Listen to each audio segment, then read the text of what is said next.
Hello everybody, my name is Sadie and welcome back to Katawa Shoujo, part 12. As always, let's load it up, from last time. One piece of paper. Sorry. Uh, let's get right into it. Last time we, the Hanako's birthday. Go watch, I don't fucking care. Okay.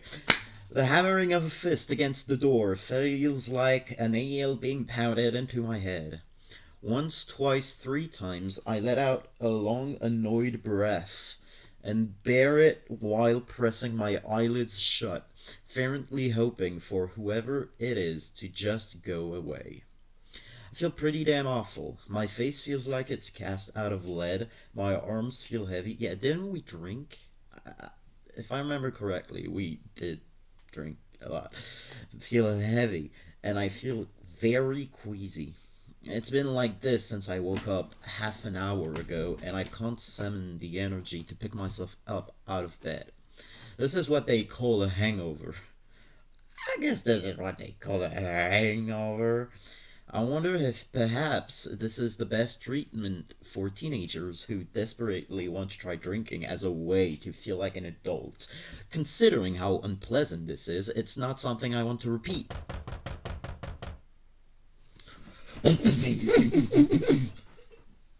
A series of thumps rings out again, reverberating around the small room, which they'd just give up already. I have no intention of getting out of bed for them. Seconds pass, turning to minutes, since no more knocks are coming from the door. Whoever it was must have left, thank goodness. Okay. Just like that, I guess. They're gone. Looking to my clock, the time when I really should think about getting dressed and ready for class is approaching. I don't think I can manage it, though. I hate cutting class, but I don't think I'm going to be able to get much done at this rate. I can tell I look like a mess without needing to look in the mirror to confirm it too. The morning rush is giving me enough time to stand outside the classroom for a little while without looking too suspicious. I hope that Muto doesn't ask any awkward questions about my not attending school yesterday. I was sick, that much is true. It's just the reasons for it that I have to hide. Confident I can get by with a tactical omission of certain truth, I stride into the classroom doing my best to appear normal. The instant I open the door and take a single step in, I can feel a dozen eyes looking at me. There's no way I'm imagining this. They're not even making any attempt to hide it. My eyes take a quick sweep around the classroom and I spot Hanako.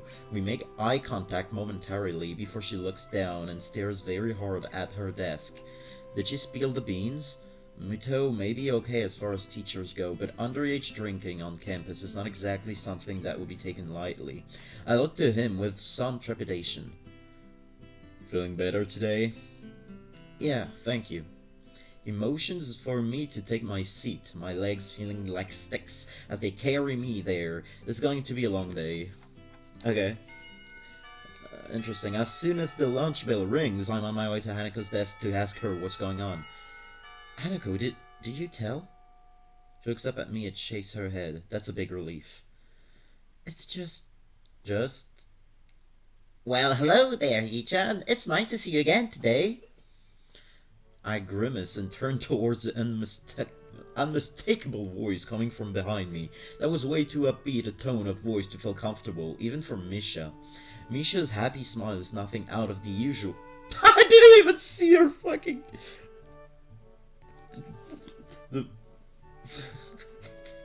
What the fuck? Chizune's, though, is a very bad sign. The one she wears has become notched into my brain as her "I've got you 7 ways from Sunday" smile. Fucking love Chizune. Hi, Chizune. Misha, you look happy to see me. Not feeling well yesterday, Hee-chan? No, I wasn't, but I'm feeling better now, at least. Ooh boy. That's good to know, Hee-chan. Why do I get the feeling that Chizune is leading me into a trap? You sound like you're not being completely serious. Oh no, Hei-chan, we are low.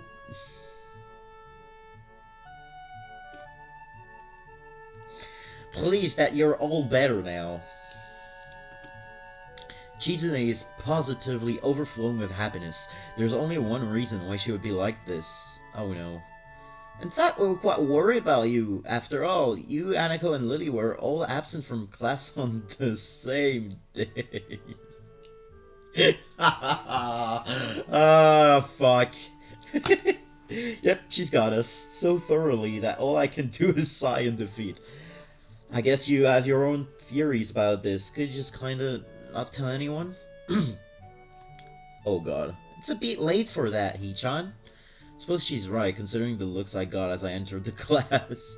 Still, things only seem to be at the level of vague suspicion rather than outright accusations, so we'll probably be fine.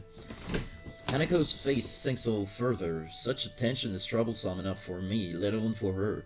Going by Chizune and Misha's reactions, I think they noticed this as well. The only reason why we're giving you such a hard time is that you ignored us yesterday morning. Yesterday morning? It takes a while to recollect what happened then, given the haze induced by the generally awful state I was in at the time. Oh, right, the knocking? That was you two? It was, and you left us there for ages, after we'd taken all the effort of coming to your dormitory early in the morning.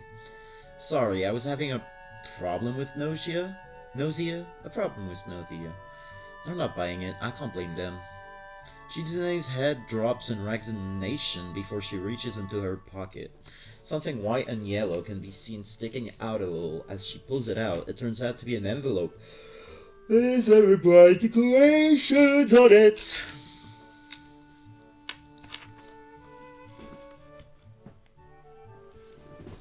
I can't read Japanese. I don't know why. Anyway. This is what we're trying so hard to give you, Hee-chan. You don't shake your... I tune out the sound of Micha's voice as my eyes register what's written on the envelope. Iwanako. I stared at the envelope for a moment before suddenly remembering that there are people around me. There's a very strange, somewhat invasive feeling about their expressions. I kind of want to be alone right now. Iwanako? It's nothing. Thank you for bringing me this, you two. I should think so, after what we went through to get it to you. I step back and say my goodbyes. Misha theatrically pouts, even as I go out the door, but Chizune and Hanako remain very visibly curious about my reaction. I hope they won't interrogate me on this later. The smell of the gardens is, as always, a very pleasant sensation. Some of the most visible signs of how well funded this school is, aside from its sheer size, are the expense and condition of the grounds. A good number of students can be seen eating lunch, chatting, and playing on the bright green lawns. Even some of the staff is enjoying the summer here, keeping watch over the students in Italy walking along this long concrete path. I'd never seen a sight like this in my home city. On excursions, maybe, but certainly never in the school or anywhere near where I lived. Even the bench I sit on to read is warmer thanks to the summertime sun, reminding me of why I haven't worn the school blazer even once yet.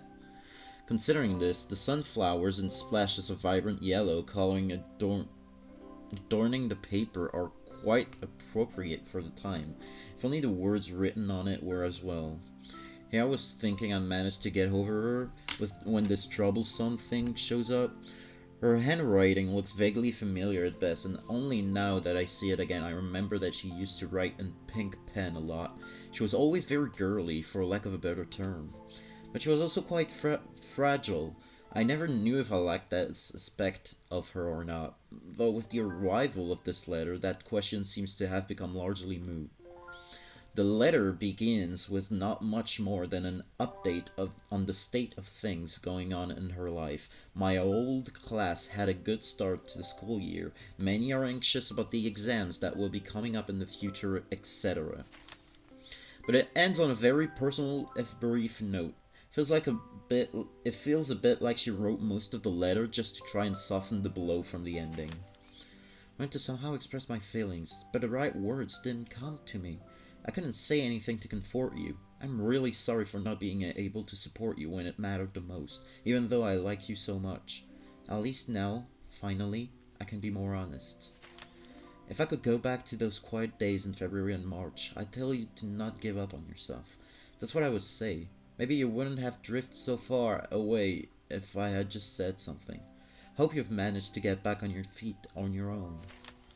Now that the distance between us is also physical, it also feels more final somehow. I wonder if we will meet again. Perhaps it's for the best if we don't? Still, if you would like to correspond with me, by all means write me back. I'd very much like to hear about your new school and how you're doing. I wish you all the best. Sincerely, Iwanako. And so that's that. Our relationship is over. Nice, neat, and tidy, with no ambiguity. I hadn't held on to any illusions that it could ever begin anew. The last time she visited me, neither of us said a thing, except for the one word she said as she left for the last time. Goodbye. Be that as it may, this feels more final. The capstone on an experiment that both of us tried and failed at. That is... whew. I'm just gonna say, while it is pretty tiring to, read through all that text for almost an hour for every episode, this is very well written. I mean, it's a very well written game. Honestly. And not just because it uses, fancy literature, only words, but also, it understands human emotions and feelings in relationships more than actually most games I've ever played. Not gonna lie. This is pretty impressive. A loud shout. God, I forgot how to pronounce this word. Shout? Yeah, shout. Draws my eyes away from the letter. It's just some students horsing around, with one of the teachers standing nearby, coming over to talk to them. Are you okay? Oh, it's Yuko. A tentative voice comes from my side. For a moment I assume it to be Hanako, but it's actually Yuko. Oh, hello Yuko. I thought you'd been in the library. She gives a cheerful smile, one quite fitting the atmosphere, and flourishes the empty wrapper of a roll in her hand. She must have someone else covering for her while she grabbed something to eat. Reminds me that I haven't had anything to eat yet. I don't feel hungry though, and skipping one lunch won't hurt. Mind if I sit here? Sure, go ahead. I quickly slide the letter back into its envelope, slipping it inside my bag, propped against the side of the bench as Yuko takes a seat. She drops the wrapper into a bin beside us.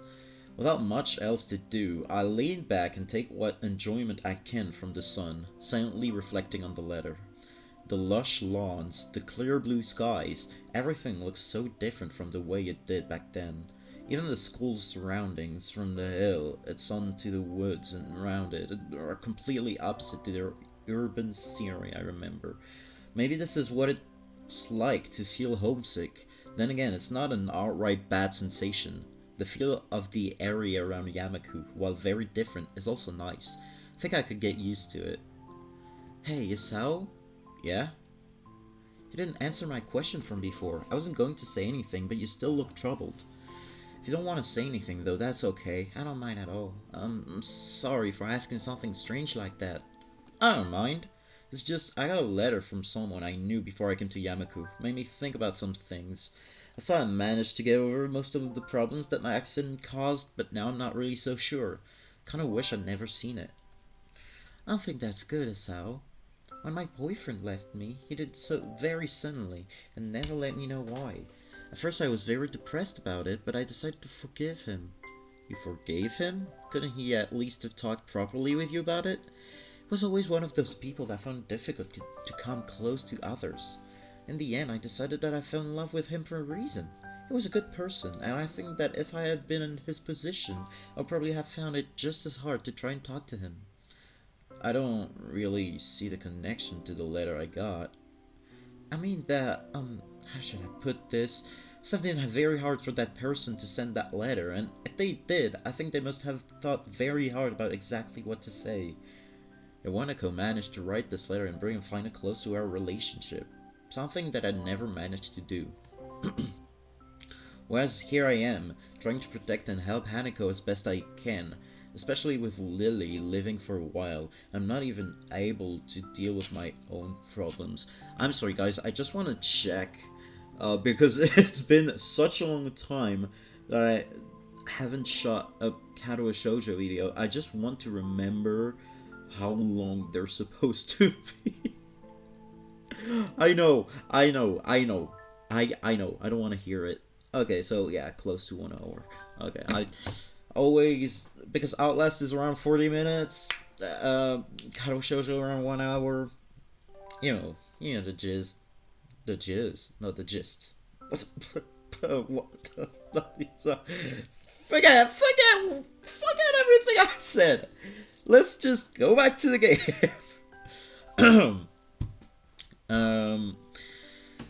Does that make sense? She's taken my non-response and furrowed brow as that she really reads faces too much, just like a certain other person. Yeah, that makes sense. The letter was just kind of a shock, really.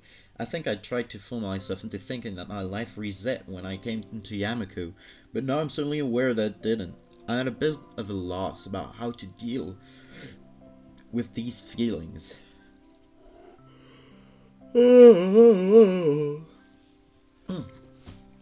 I think that's something I can't really help you with. Sorry. It's fine. I think being able to talk with you helped me get things sorted out a bit better in my head. So thank you anyway. She nods and smiles sweetly. Yuka's a nice girl, so it's a shame she saw Alice trying so often. The school bell ringing out startles us both. I was supposed to be back before the bell! Oops. She jumps off the bench and almost races off without a second word, but turns on her heels as she remembers she was talking to me just now. I'll see you later, so cheer up, okay? I tried to. Thanks, Yuko. With a quick bow, Yuko takes her leave and begins her rush to the library. Her flight catches the curious eyes of a few passing students, who are unenthusiastically trudging back to their classes after the fun. Reluctantly standing from the bench, I dust myself off and join them. Wait, yeah, okay. I was just making sure that the sound was, right. Whoa! Sorry, that was a jump scare. Oh, did I read that? Even when I walk through the gardens back to the main buildings, the thought of the letter in my bag doesn't stray far from my mind. Did I put the right, I just wanna... Yeah, it's the true... Okay, it's the right one. Okay, never mind. Whoa.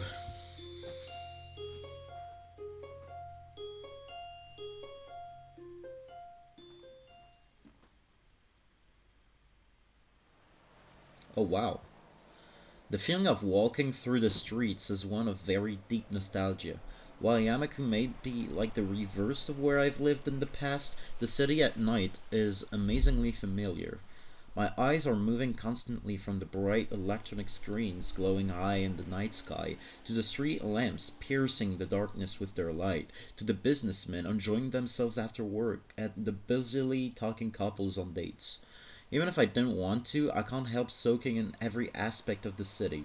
I savor its familiarity like a sweet candy sitting on my tongue.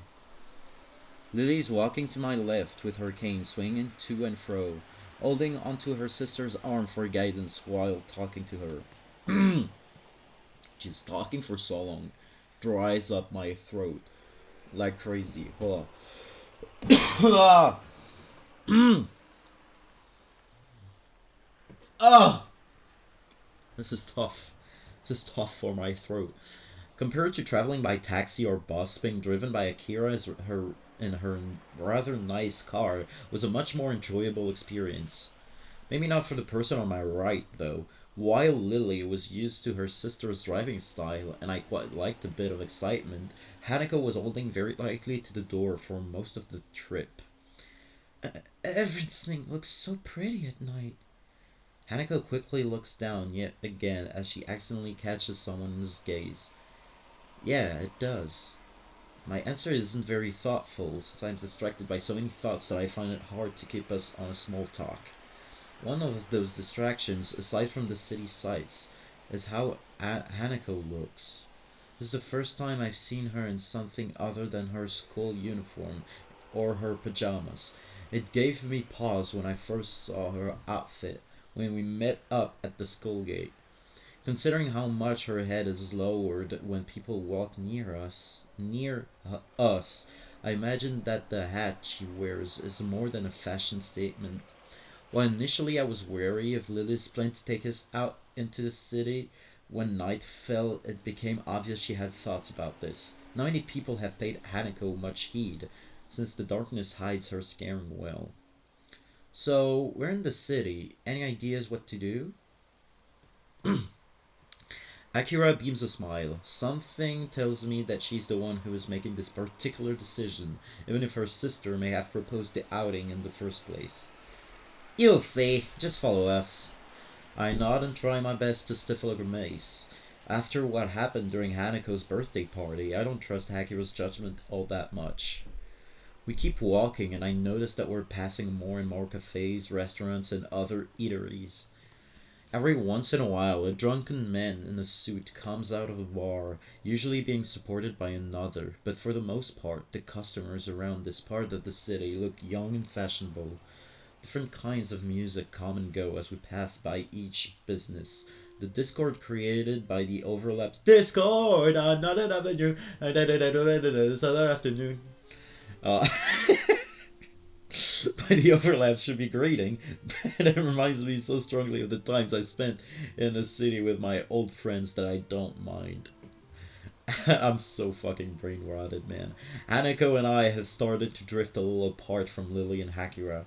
That comes to a stop when I hear a soft thud from behind me. Sorry!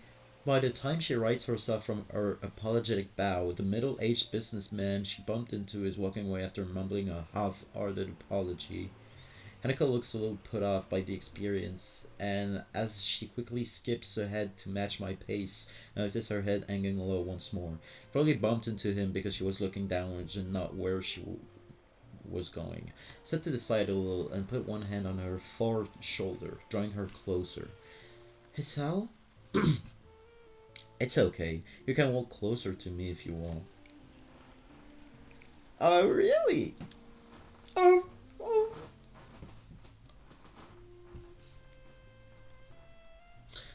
I don't. Hanako hesitates but eventually nods in assent.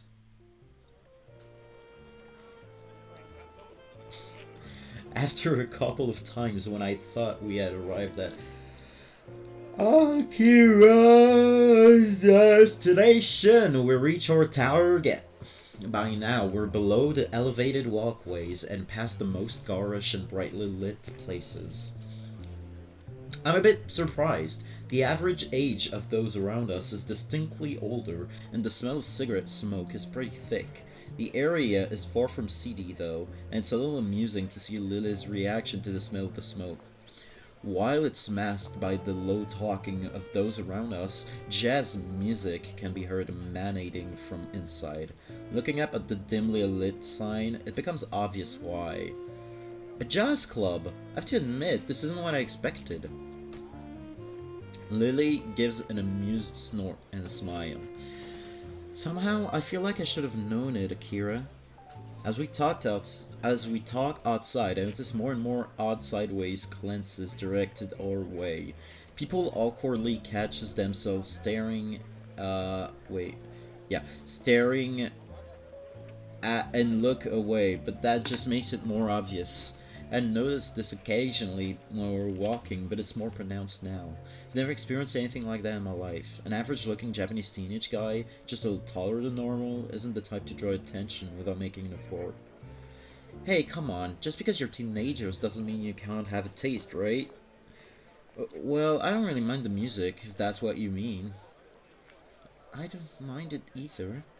She's only just managing to force the words out. It contrasts heavily to when we're alone in Yamaku, and it disappoints me a little that she's so highly strung for what's supposed to be a good time out on the town. It's hard to read Hanako's face as she keeps looking downwards. It's little wonder if she doesn't often come out into the city because of this, and it makes me a little thankful that my own scaring is easily hidden. Lily has a similar way of attracting people's gazes, but the reason for it is clearly different. She hardly looks like a native, and the same can be said for her sister. That much is far more noticeable than her blindness from a distance. She may not be able to see this for herself, but I have little doubt she can hear the odd whispered phrase from people who think they're out of earshot.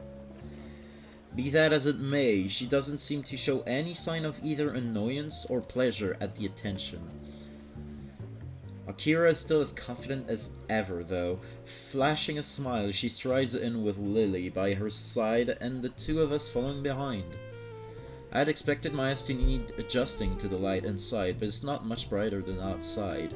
The music we heard is clearer now, mixed in with the sound of glasses moving on the tables and counter, and the husky chatter of the patrons. Looking to my right reveals the music's source, a jazz group playing beyond some table. The patrons seem to be mostly men, and though there's a handful of women, nobody looks under 30, aside from us, of course. This is like we've stepped into the 1920s, and the atmosphere is quite agreeable. I'm not completely comfortable simply because of my age, but were I older, I would probably feel quite at home. Hanako seems to be more relaxed now, probably due to nobody looking at her. Everybody's talking between themselves, drinking, or watching the band. Akira casually takes a seat at the counter without even glancing around. She's probably come here before. Lily retracts her cane, feeling out the bar stool and the edge of the counter before taking a seat beside her sister. The bartender takes a brief break from polishing a glass to watch her before putting it down and coming over. Good evening, ladies. What will it be? What will it be? Just a cotch. Cotch. Damn it. Just a cotch. Just a cotch, please. I am 18 years old, by the way. Or, I mean, 21 if we're in the USA. Just what's the name again? Scotch. Oh, Scotch. God damn it. Thanks, Lily. May I have a glass of... what? May I have a glass of cham? A black-suited elbow hits her side sharply.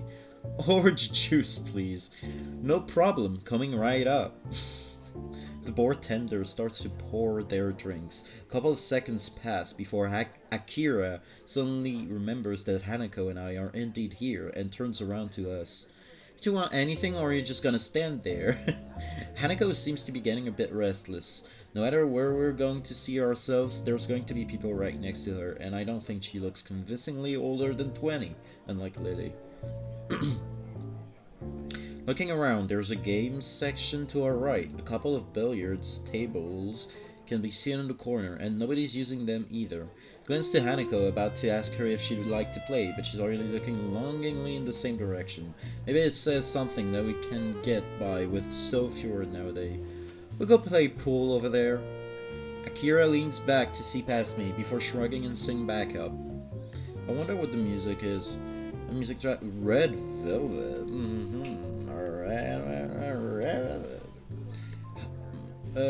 To put up with only me for company. How unfortunate. Have fun, you two. Turn the set off for the abandoned corner, with Hanako taking the lead. The prospect of a nice quiet game away from everyone makes her walk noticeably faster. Her eyes stay firmly fixed on her prize. The table's full size and well lit despite the surrounding darkness, thanks to the bright overhead lights. A huge painting of something covers the wall. That maybe was painted by shit. What's her fucking name? Rin. Maybe it was painted by Rin, who knows? There aren't many people milling about this corner of the club, and I can see Hanako becoming a little less tense as a result. You know how to play? I'm no expert, but yeah, I do. Then, a ball? Sure. Hanako gets the chalk and 2 cues from a set of hooks against one of the walls, while I fetch the balls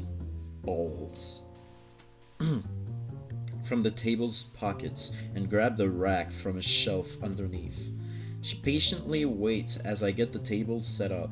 After slotting the final ball into the rack and doing some last adjustments, I end up having I end up having to fight my perfectionist urges in getting the bottom row of balls exactly perpendicular with the edges.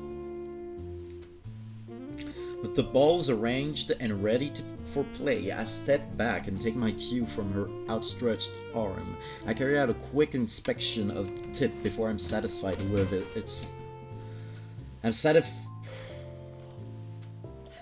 I'm satisfied that it's in good condition.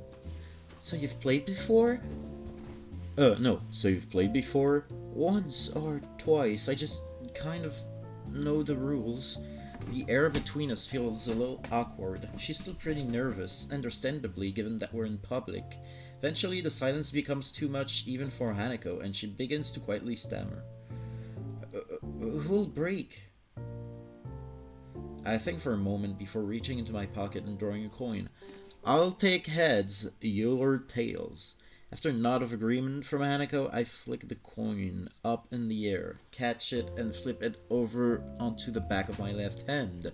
If that gets you, that gets to break. Oh, I like it. That's a really good shot. That's a really beautiful shot. Honestly. Hanako nods again before taking up her position at the end of the table. She's not usually this quiet around me, but I'm not wholly sure if it's because of the tidbit of information about her past that slipped out moments ago.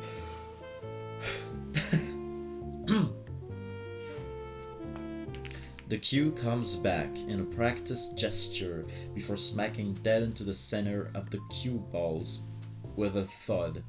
The white ball skates across the smooth green expanse before smashing into the carefully arranged balls at the other end.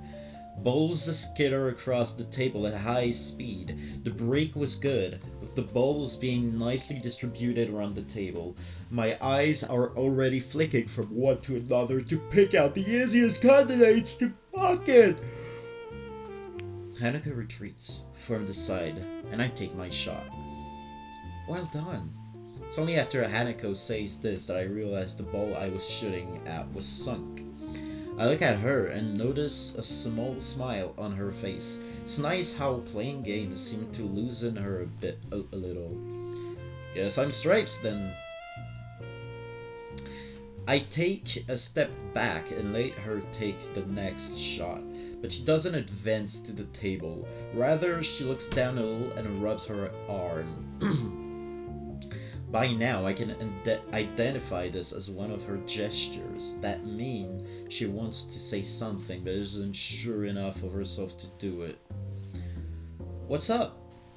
It's just, you had a nice smile. Do you like playing this? I sigh and lean back against the table.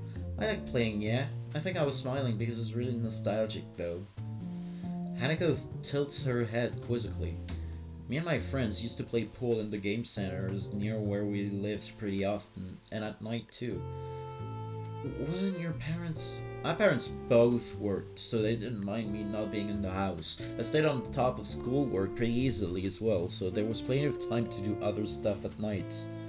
Our conversation dies down, with Hanako timidly getting the better of her. In response, I get off the table and let her take her turn shooting. She's smiling! She is smiling!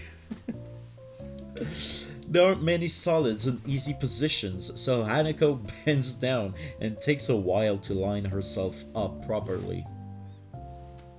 Hanako's expression is the same as when we play chess, or lacks but focused concentration. Athletes sometimes talk about getting into a zone where nothing necessary enters their mind, and I wonder if that's something she can do.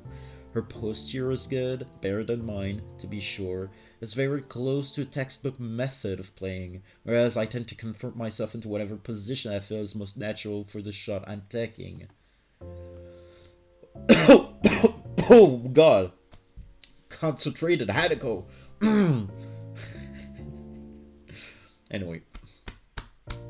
She lines up the cue. The cue comes back. The cucumber! Sorry. Oh god. I have the... How do you call this in English? The hockey? No! Wait. No! Okay, I learned how to stop those. It's... You have to cut your respiration. Wait, no, wait, hold on.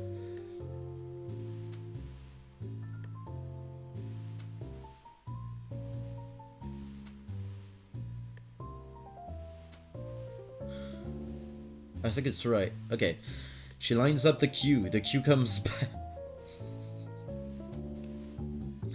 And she does a couple of practice movements to make sure she's lined up correctly.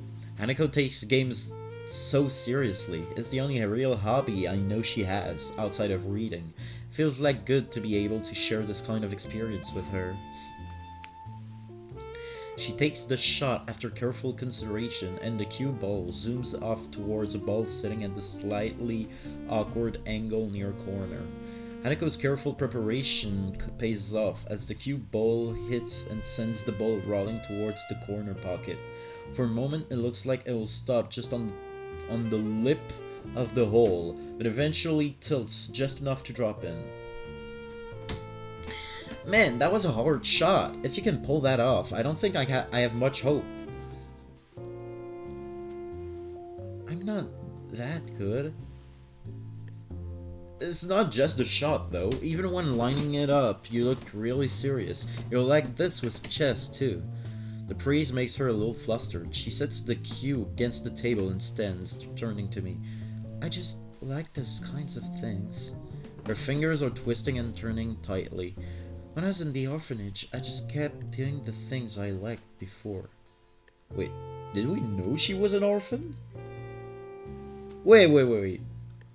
Did I miss that part? Did I just read without really reading what I was reading? I mean, there was assumptions, but I didn't remember that it was like she's an orphan? Like I don't remember like this being like, you know, clear.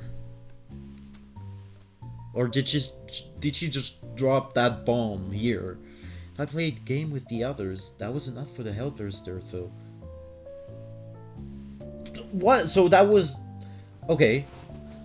I didn't. Okay, well, I guess her parents are dead. I mean, her parents are dead.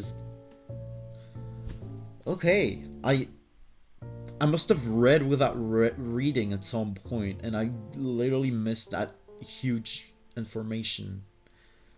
I felt like for now we knew there was something up with her parents, but it wasn't clear that they were dead. Or maybe she's at an orphanage because they fucking abandoned her. I don't know. Okay, whatever. It's okay for me to ask, what was it like for you at the orphanage?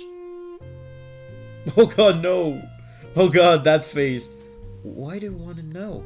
I've touched a nerve, but the fact that she responded at all shows there's at least a chance she'll answer my question. Before, she likely would just have shrunk away from it without a word.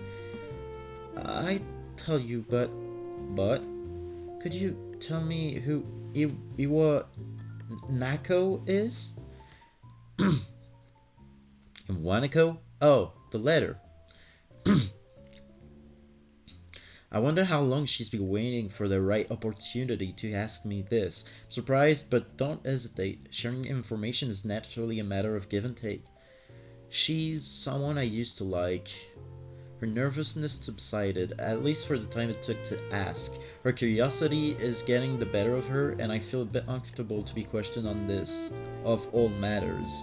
There's no way I could spill out all my feelings about Iwanako here. I don't even know myself what my feelings regarding her are, even after talking to Yuko earlier, and I want to avoid the subject around Hanako. Hanako doesn't look overly satisfied with the awkward ending to the discussion, but thinks better of continuing it. She was only just managing to ask me in the first place, without knowing that I wouldn't want to talk about it. I have to finally take my own shot. The lack of talking between us is filled by the chatter of other patrons and the Ben at the other end of the club. Spying a shot that doesn't look too difficult, I try and shoot for it. The cue ball taps the ball, and the trajectory is about right, but I put in too much power. It grazes the corner of the hole and moves off to the side, just skirting the pocket. I grit my teeth a little. I was pretty good at this game, and it's frustrating to have deteriorated so much. I step back and let Hanako take her turn, glancing towards the counter where Lily and Akira are sitting. They're talking busily between themselves and seem to be having a good time. I turn back to Hanako as she takes her shot. With the same face as before, she lines herself up and sharply pushes the cue. Just as before, she sinks the ball she was aiming for. It drops into the side pocket more cleanly than her last, though. It looks as if she's getting a bit more into the groove of the game. Nicely done. She hesitates for a moment and begins to address me without turning her head. The orphanage, it was nice. Felt a bit like Yamaku does, and the staff was really kind. But as the years went on, I realized something. I was different. Feels strange to hear her speak so candidly about herself. She's audibly forcing the words out. Reminds me of when she insisted she tell me about the fire. Hanako must feel that she has to tell me of such things, if I'm willing to tell her about my own past. Her grip on the cue tightens as she continues to speak. Most of the children there were up for adoption, just like I was. But unlike me, they gradually left, one by one. By the time I went to Yamaku, I was among the oldest children there. For a while, I helped with some of the younger children, but eventually, I lay a hand on her shoulder. She's forcing herself by now. It's okay. She looks mildly surprised for a moment, but then nods before setting down her cue and turning towards me. Do you really think so? Yeah, I think so. Even with Lily's away, I'll be around to protect you, right? Hanako looks at me for a long time, and I'm taken a bit off guard. Her expression hasn't changed from before, still looking somewhat maudlin, and silences between us aren't unusual. I think it's the fact that she's holding such prolonged eye contact that makes this feel a bit odd. It feels as if she's judging me. It's a very strange, vaguely uncomfortable feeling. Hanako? I understand. Thank you. She smiles and looks away a little, but it feels stunted. Hanako isn't very good at faking emotions, and this is no exception. Wow, my haircut is horrible right now. Sorry guys. It sucks. It sucks ass. I move to the table and take my turn to try and distract myself, but it doesn't seem to work. Does she think I'm not up to the task of helping her? Is she disappointed in me? I'm probably overthinking this, while her silences are just an accepted fact of life by now. Sometimes I do wish she'd speak more. With a thud, I send the white sphere careening down the table into my target. Ah! Hanako sees what's happening just as I do. The ball hits hard, with the striped balls I intended to sing veering off towards the 8th ball. Surely enough, as both Hanako and I look on and bite our lips, They connect, and the black ball rolls leisurely into a corner pocket. All I can do is sigh. It looks like Hanako is smiling again, so maybe it wasn't for naught. Boo! You're a loser! You're a loser, Sao! You're a loser! That was an awful shot. You win. It seems I'm getting pretty rusty after all this time. Hanako bends down and begins to shoot the remaining balls into the closest pockets. I almost ask if we could play another game, but a quick check on my watch confirms that the night is getting pretty late. Lilly and Akira appears to be still drinking at the counter. Seems like we'll have to drag them away. Hisao? I turn back to Hanako, who's looking over the pool table, shooting balls. Her voice sounds different from before. I'm here for you as well. Ah! I suddenly find myself blushing. Oh, that's so cute! Oh my god! It's only natural that she'd respond this way, given what I said earlier, but it's still a shock to actually hear it. Just what is my relationship with this girl? I want to protect her, to make her happy. I'm not really sure that it's something like love, but I don't think these are the same kind of feelings I have for Lilly either. No, it's love! It's love! It's love! It's love! Love! Love! I feel sorry for her, having gone through so much in her life. Her parents died in a house fire. Okay, so at least we're sure. And she lived in an orphanage for much of her childhood. I can't even imagine that kind of life. But I feel like there's so little I can do for her, especially now that Lilly is going to be leaving the country. Hanako and I finished tidying up the table and cues and pick up Lilly and Akira on our way out of the club. Feels like something changed between Hanako and me. I can't quite place what it is, but Hanako is acting differently now. I feel like we're further apart, if anything. Oh yeah, because there's people, I guess. So, you enjoy yourselves?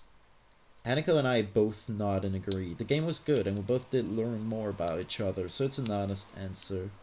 Lilly appears to be a little distracted. Worried about the trip, Lilly? She pauses before sighing and smiling weakly. Hello, it means quite a bit. The comment earns a clap on the shoulder from her sister. Hanako smiles back, too. Okay. You'll be okay, Lilly? You'll be okay, Lilly. I hope you can enjoy your time over there. Thank you, Hanako. I'll try to.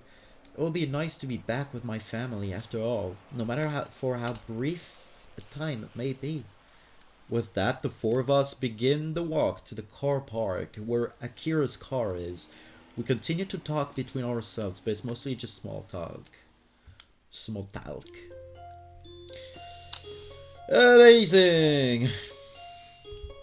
Bum bum boom, bum bum bum, bum bum bum, bum bum bum, bum bum bum.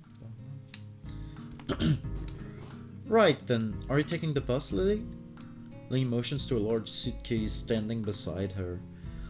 I have to take this with me, so I've booked a taxi. It'll meet us at the school gates in about 5 minutes. Ah, I see.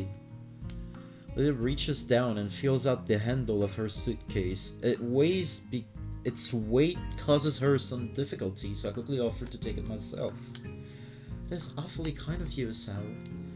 She has no qualms about accepting, and I end up picking it up. It's not what I'd call light, but it's not exactly heavy either. I don't think I have too much trouble carrying it. Well, thank you then. We should hurry though. If the taxi leaves, then it will take quite a while to book a new one. Are you ready, Hanako? Yeah, let's go. We rush to the gate as fast as we can, only to find that the taxi is yet to arrive. Well, nothing like a bit of exercise in the morning. The nurse told me that I should be doing that. I think he probably had other things in mind, Hisao. Probably with more regularity. Do you intend to be helping people with their luggage every day? I guess not. Looks like we've got a bit to wait anyway. How long should we wait for the taxi before calling them again? I would say another 10 minutes, but they've never let me down before. There's probably just a little traffic. Okay then. So how long is the flight to Scotland? About 16 hours, if I remember correctly. It's a bit hard to tell with the changing time zones. So long. It's now that I realize Hanako's been unusually quiet, even for her. She doesn't handle stress too well, so she's looking really uptight. Yeah, I can't imagine being on a plane for that long. I've only ever flown on a short family holiday up north, so it really is quite hard to fathom.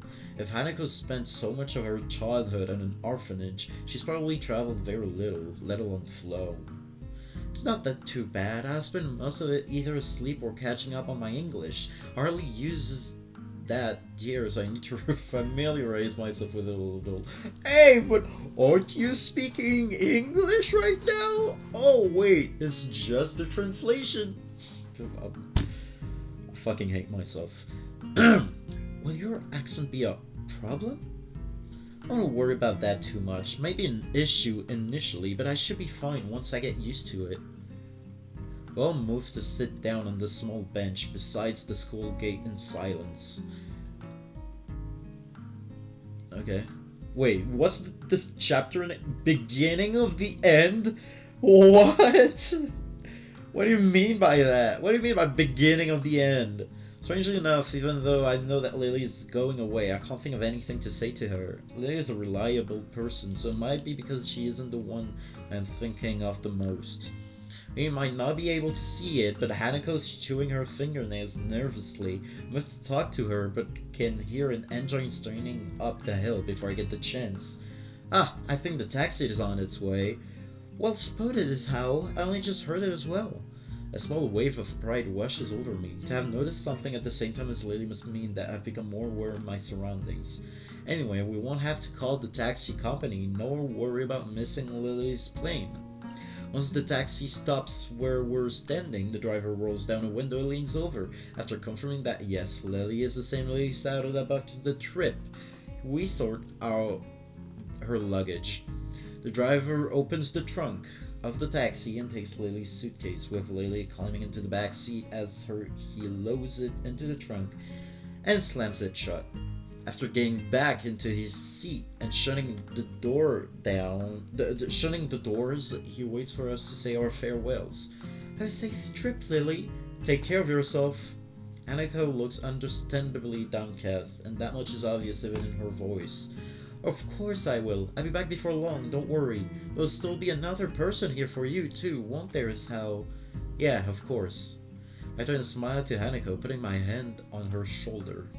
She only manages to keep eye contact with me for a couple seconds, her cheeks red all the while, before turning back to Lily. See you, Lily. Goodbye. Lily gives her farewells to the both of us, with a fair measure of reluctance. Without further ado, the driver starts the engine once more, and they begin the journey down the hill and towards the airport. The two of us stands at the gate for a long time, even after they've disappeared from sight, not really knowing what to do. So, what do you want to do? I don't know.